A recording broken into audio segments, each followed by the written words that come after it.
It all happened one summer on what could have been just a normal night. My brother's two friends were sleeping over, so my mom and I decided to get a pizza to make it easy to feed everyone. My mom and I decided to get the pizza from a popular pizza chain in Arizona called Fired Pie. We all decided that we would take the pizza to go and eat it at home, and we brought my brother's friends and our dog, a husky named Frosty, with us to pick up the pizza. The reason we didn't leave Frosty at the house was that he was still young and very destructive when left alone. But it turned out that bringing Frosty with us meant more than just not having to buy new blinds or shoes. When we arrived at Fired Pie, I didn't want to get out of the car because I was feeling very lazy, but my mom and my brother didn't want to leave me alone in the car. But since Frosty couldn't go inside the restaurant anyway, he stayed in the car with me and I convinced them that I would be fine. The place where we parked was very dark, and I was in the back seat with Frosty, partially almost lying down and scrolling on my phone. Suddenly, Frosty started to whine and then barked a few times. At first, I thought he was being paranoid because he was little and felt trapped in the car. I just patted him on the back and that calmed him down a little. But then he started to bark aggressively at me and I was taken aback. I shifted over to pet Frosty again when the reflection of my phone in the side view mirror caught my eyes. As I looked over at the mirror, I saw something terrifying. In the reflection, I could see a man wearing a black hoodie and ski mask staring right at me. I screamed and turned around and saw that man was trying to open the door. Thankfully, it was locked. He then screamed, "Open up the door!" I was so scared. I was only 14 at that time and didn't know how to react or what to do. Frosty stepped on me as he was barking at the man and I came back to reality. I realized that if I didn't do something quickly, then something bad would happen. I gathered up some courage and told the man to go away and that I would call the cops if he didn't. Suddenly, everything got very quiet. He seemed to have left and I looked around and didn't see anyone around. So I got out of the car with my dog and started running towards the restaurant. But as I was running, someone grabbed me and I tried to scream, but my mouth was covered by a cloth.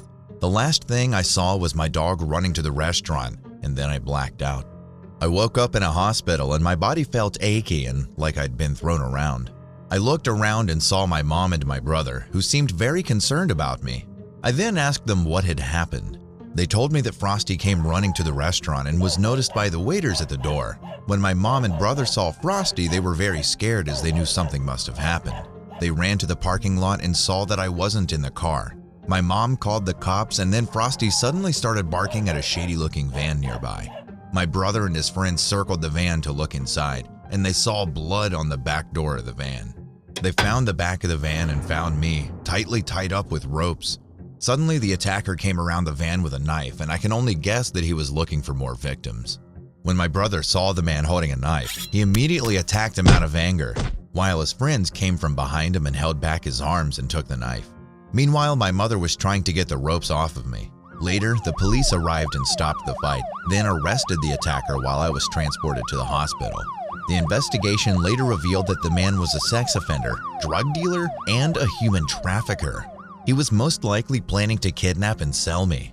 I'm so thankful to Frosty, and to this day, I still wonder what would have happened if we decided to leave him at the house. Most likely, I wouldn't be here to tell you this story. I used to work as a waitress from 1990 to 1991 as a part-time job while I was completing my associate degree in business. Although I made friends at my job, I didn't really like it because I was only getting paid $7.25 an hour. Every day went the same exact way, except one day would stick with me until the day I vanished from this earth. I was working one night and I saw a dusty couple along with a teenage girl enter the restaurant. I sat them down at the table.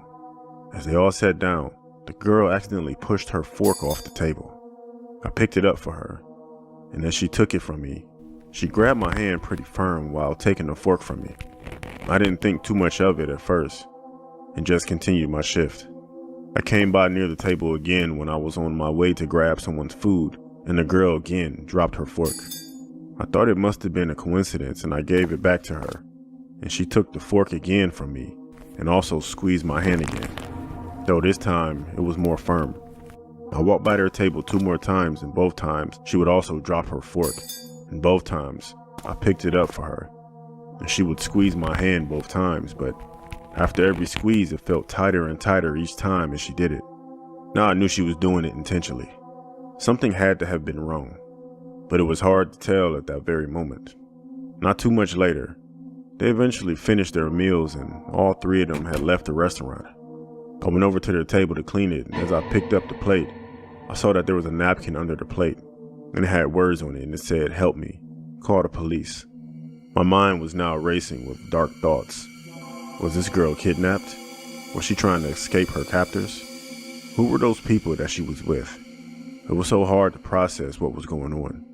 The whole week I thought about this girl. I felt so bad for not realizing the situation she was actually in. It kept hitting me like a bullet. The more I thought about her, I made a very disturbing resemblance. That girl, she looked so familiar. That's when I connected the dots. I recognized this girl to be a missing person for years now. It had to be none other than Antoinette Cadito. Her whole face and body physique matched her description. Every night before I go to bed, I always remember that encounter. I kept feeling like I was the worst person in the world. I should have picked up on her hints that she was in trouble. I could have ended her suffering of being kidnapped, and I could have helped return her to her loved ones. Antoinette's mother, Penny, had died in 1999 due to cardiac and liver issues. Now that I think about this case more, I strongly believe that her mother had something to do with her disappearance. She had to have sold her daughter. Every interview, she didn't look concerned with her daughter being abducted and held against her will. I feel sick to my stomach every time I think about this. It is still unknown where Antoinette is as of today. This mystery has never been solved. Although law enforcement officials and I believe she is deceased, she is still listed as a missing person. I just really hope that wherever Antoinette is today, that she has found peace, and I hope that she is no longer living a life of pain.